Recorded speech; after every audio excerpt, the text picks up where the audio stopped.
Lebah merupakan serangga penghasil madu dari genus Apis.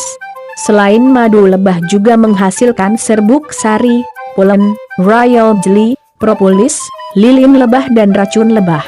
Jenis-jenis lebah madu cukup banyak, namun hanya beberapa di antaranya yang bisa dibudidayakan. 1. Apis cerana banyak tersebar di Asia, di antaranya ditemukan di Indonesia, Afghanistan, Cina dan Jepang. Jenis lebah madu ini bisa dibudidayakan baik secara tradisional maupun secara modern dalam sebuah kotak yang bisa dipindah-pindahkan. Dalam satu kotak stup, lebah ini bisa dipanen sebanyak 3 kali dengan produksi madu 2-5 kg per tahun. Bila dibandingkan dengan jenis lebah madu budidaya lainnya, seperti Apis mellifera, lebah ini dinilai kurang produktif. Selain itu, Apis cerana dipandang memiliki sifat sedikit ganas sehingga upaya untuk menternakannya relatif lebih sulit. 2. Apis dorsata jenis lebah madu ini hanya terdapat di hutan daerah subtropis dan tropis Asia, termasuk salah satunya di Indonesia. Apis dorsata selama ini belum bisa dibudidayakan. Produksi madu dari lebah ini masih diambil dari hutan, oleh karenanya sering disebut madu hutan. Ukuran tubuh Apis dorsata lebih besar dibanding lebah jenis lainnya. Bisa sengatannya pun lebih menyakitkan dibanding jenis lebah budidaya. Lebah madu ini membuat sarang secara tunggal, biasanya bergantung pada cabang pohon atau tebing. Diperkirakan dalam satu koloni, madu yang diproduksi bisa mencapai 15-25 kg per tahun. Ada kekhawatiran pemburuan madu hutan mengancam keberadaan Apis dorsata. Untuk menjawab masalah ini, beberapa pihak mengupayakan pemanenan madu hutan lestari.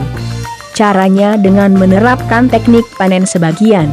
Ketika memanen sarang madu hanya diambil sebagian sehingga koloni lebah masih tetap bisa mengembangkan sarangnya untuk kemudian hari. Di Indonesia, kesulitan yang dihadapi dalam pemanenan madu hutan lestari terkendala dengan pendidikan para pemburu madu.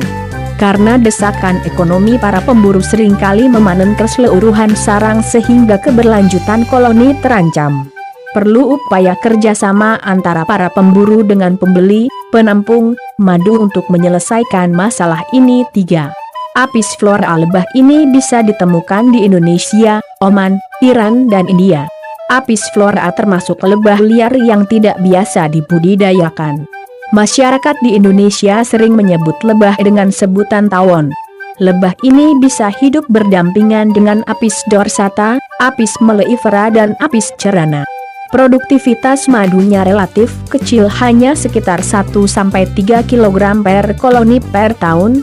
Di pasaran produk dari jenis lebah madu Apis flora dikenal sebagai madu lanceng 4. Apis mellifera lebah madu jenis ini menjadi favorit para peternak lebah. Produksi madunya sangat tinggi, satu koloni bisa mencapai 35-40 kg per tahun. Apis mellifera dipercaya berasal dari Eropa, tepatnya dari daerah Italia, Yunani dan Perancis. Lebah ini mempunyai daya adaptasi yang baik terhadap berbagai jenis iklim. Apis mellifera mulai diperkenalkan ke Indonesia oleh orang Belanda pada tahun 1841 dan berkembang hingga saat ini.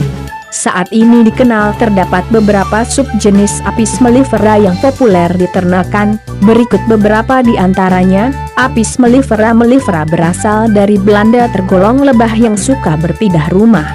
Warna tubuhnya gelap, hasil madu sedang. Apis mellifera linguistica berasal dari Italia. Dalam hal produktivitas, lebah ini penghasil madu nomor 1 baik dari jumlah maupun mutu. Lebah jantan berwarna lebih terang dan aktif bergerak. Apis mellifera carnica cukup terkenal di Amerika Serikat. Warna tubuh gelap, kecuali bagian perut berwarna lebih muda. Penghasil madu yang baik, hanya saja suka berpindah-pindah. Apis mellifera caucasia. Lebah ini berasal dari wilayah Kaukasia, Rusia. Tubuhnya berwarna gelap hingga kuning dan jingga. Apis mellifera warzeni banyak dibudidayakan di Eropa Utara atau wilayah Skandinavia.